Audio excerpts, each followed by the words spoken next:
ચતુર્માસની પૂર્ણાહુતિ કરીને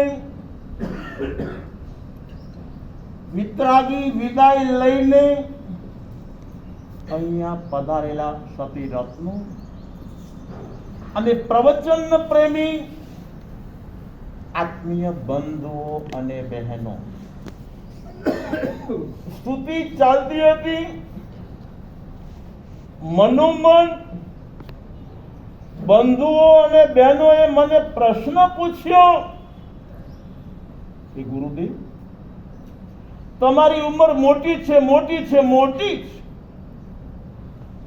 તમારા શિષ્યની ઉંમર બહુ છોટી છે, છોટી છે, છોટી છે. મને કે એનો અવાજ ધીમો ને તમારો મોટો કેમ? પ્રશ્નનો ઉત્તર સાંભળીને દૂધ પીતા હોય તો હું કોઈને નકાર કરવા વાળો નથી.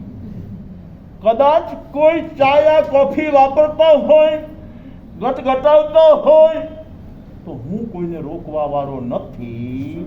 પરંતુ મારો અવાજ મોટો કેમ અને એનો અવાજ છોટો કેમ, હાવ ખુલ્લે ખુલ્લું કહી દઉં ને, લોહી પીવાની પ્રેક્ટિસ વાળો.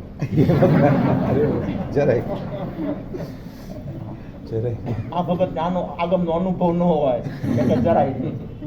ભલે માણસ જે દિવસમાં મચ્છરની યોનિમાંથી આવેલો હોય, મચ્છરે આખી રાત શું કર્યું હોય સમજી ગયા છો ભાઈ?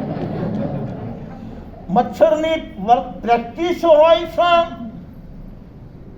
નાનો બચ્ચો મળે તો બચ્ચાનો બાપ મળે તો બાપ, અને દાદા મળે તો દાદા. જો ચાન્સ મળી ગયો છે તો લોહી પીધા વગર રહે.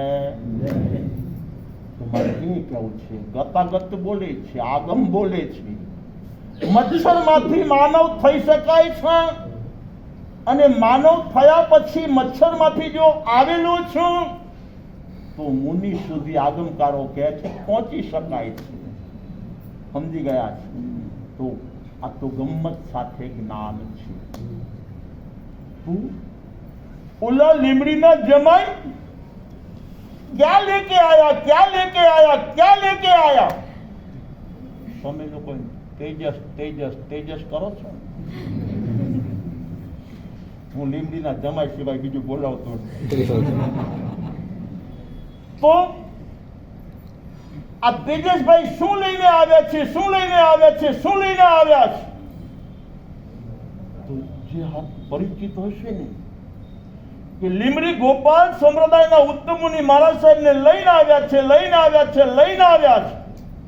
તો બીજી બાજુથી પાછો અવાજ આવે છે કે ઉત્તમ મુનિ ના બોલો, ના બોલો, ના બોલો, રામ ઉત્તમ કુમારજી મહારાજ સાહેબને લઈને આવ્યા છે, લઈને આવ્યા છે, લઈને આવ્યા છે.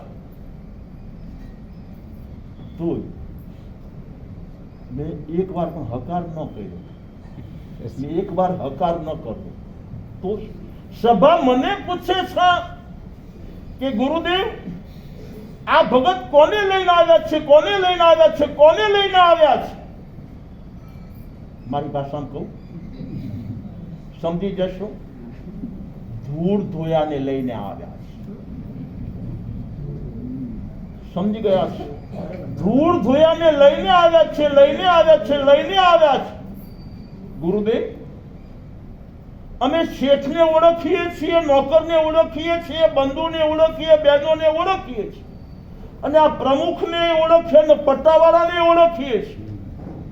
પરંતુ ધૂળ ધોયાની ઓળખાણ અમારે જ્યાં સુધી આ જીવાતમાં ધૂળ ધોયાને સમજી જ નહીં, ત્યાં સુધી આ જીવાત્માનું ભાવ ભ્રમણ દૂર થવું મુશ્કેલ છે, મુશ્કેલ છે, મુશ્કેલ છે. જન્મમ દુઃખમ જરા દુઃખમ રોગાણી મરણાણીય આગમકારો લખે છે. અહો દુઃખો સંસારો, અહો દુઃખો સંસારો, અહો દુઃખો સંસારો. સંસાર ધનવાનનો હોય તોય ભલે, સંસાર નિર્ધનનો હોય તોય ભલે, સંસાર દેશનો હોય તોય ભલે, સંસાર વિદેશનો હોય તોય ભલે, સંસાર ભણેલાનો હોય તોય ભલે, સંસાર અભણનો હોય તોય ભલે. સંસાર શહેરવાસીનો હોય તોય ભલે, અને સંસાર ગ્રામ્યવાસી જીવાત્માનો હોય તોય ભલે. અરે આગમકારો તો ક્યાં સુધી લખી છે? જાવંતી અવિદ્યાપુરીષ અવિદ્યાપુરીષ અવિદ્યાપુરીષ સવ્યતે દુઃખ સંભવ સવ્યતે દુઃખ સંભવ સવ્યતે દુઃખ સંભવ. નારકીનો સંસાર હોય તોય હાળા દુઃખી હોય, દેવલોકના દેવનો સંસાર હોય તોય દુઃખી હોય. શું કામ? નરકના જીવાત્મા બધા દુઃખમાં દીન છે. નરકના જીવાત્માઓ બધા દુઃખમાં દીન છે. દેવલોકના જીવાત્મા સુખમાં લઈ લીન છે. દેવલોકના દેવો સુખમાં લઈ લીન છે, લઈ લીન છે, લઈ લીન છે.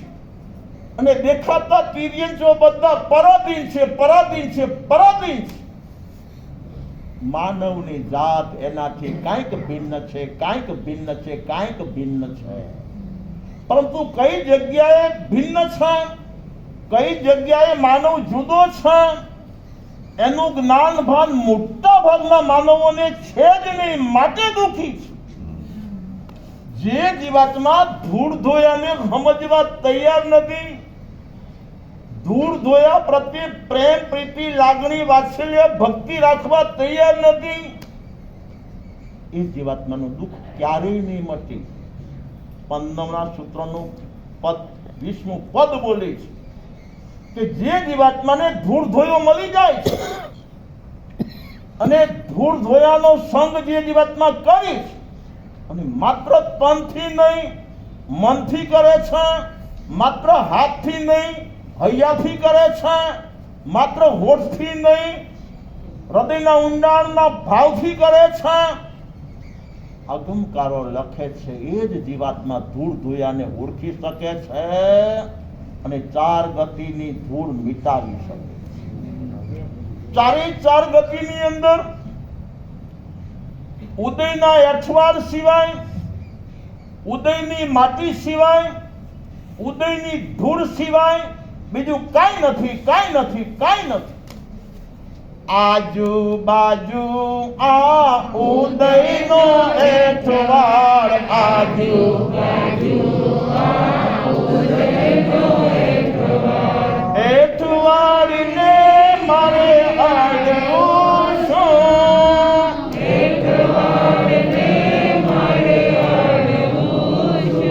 ભવસાગર વિનાશું તરવું, ભવસાગર વિનાશું તરવું, તરવું તરવું તરવું શું,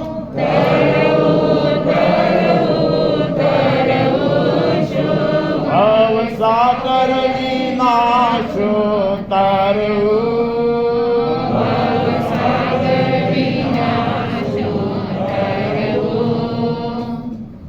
કહું છું, અઠવાડ કહેવાય કોને, અઠવાડ કહેવાય કોને, અઠવાડ કહેવાય કોને?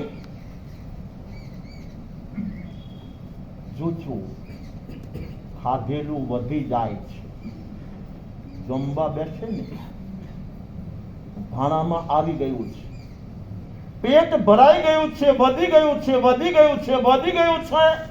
અઠવાડમાં જવા દો, અઠવાડમાં જવા દો, અઠવાડમાં જવા દો. હવે અઠવાડ કોણ કોણ ખાય? અનાદિકાળથી આ જીવાત્માને એ ગયા દેવલોએશુ નરેશુ એ ગયા આશ્રમ કાયમ આહ કમે એમ ગચ્છ.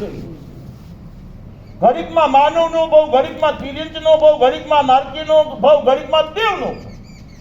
વારંવાર એને એને એને સમજી ગયા છે. તો ચારે ચાર ગતિ મને કે તમને મળતી હોય ને તો ઉદયની પ્રધાનતાએ મળે. ઉદયની પ્રધાનતાએ જે મળે એ એક વાર ની અનેક વાર મળે, અનેક વાર મળે, અનેક વાર મળી.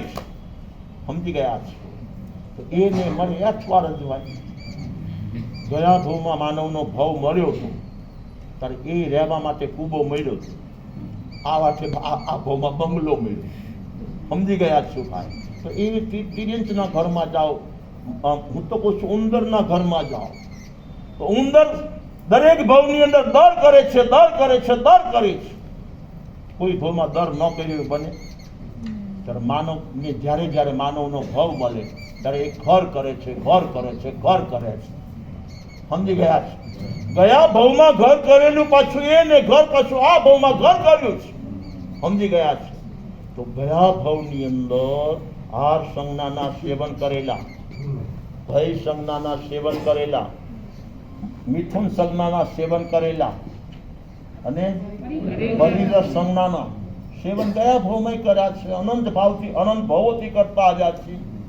એને અઠવાડ વાપરવાનો, ચાવવાનો, એને અઠવાડમાં રમવાનું, રખડવાનું છે.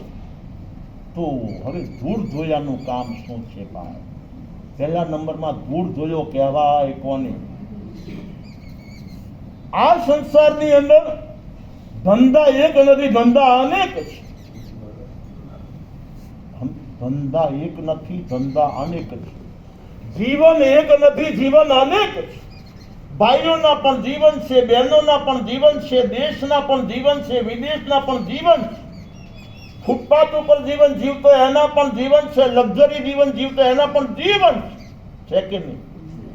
પરંતુ ધૂળ ધોયાનો ધંધો એક ને એક છે. કઈ દઉં કોને કહેવાય? જ્યાં સોના ચાંદીની દુકાન છે, જ્યાં ઝવેરાતની દુકાન છે, સવારના પરમાં જ્યારે દુકાન બંધ હોય છે ત્યારે એ દુકાનની આજુબાજુની માટી બધી ભેગી કરે છે. સમજી ગયા? બ્રશના માધ્યમથી ઝીણી આ તિરાડમાં પણ માટી હોય ને તો ખોદીને કાઢીને ભેગી કરે. ભેગી કર્યા પછી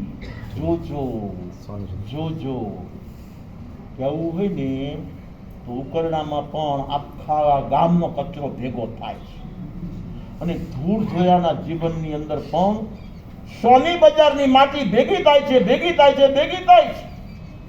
હવે ઉકરડા ઉપર બેસવું કોને ગમે? મને બતાવો લ્યો. કોઈ હા પાડો કે ગુરુદેવ હજી મગજ ઠેકાણે છે. સમજી ગયા છે? બંગલામાં બેસવા તૈયાર છીએ, ખુરશી ઉપર બેસવા તૈયાર છીએ, સોફા ઉપર બેસવા તૈયાર છીએ, પલંગમાં બેસવા તૈયાર છીએ, સિંહાસન ઉપર બેસવા તૈયાર છીએ, પરંતુ અમે ઉકરડા ઉપર બેસવા તૈયાર છો કે નહીં? તમારે એ કહેવું છે. ઉકરડામાં આખા ગામનો કચરો આવે કે ન આવે? બધું સારો આવે કે ખારો આવે? કામનો આવે કે નકામો આવે? જે બિલકુલ નકામો છે એ બધો કચરો ઉકરડામાં જાય છે. એક વાર સાધુ અવસ્થામાં ત્યાંથી પસાર થતો હશું અને આવડો મોટો ઉકરડો, જબરજસ્ત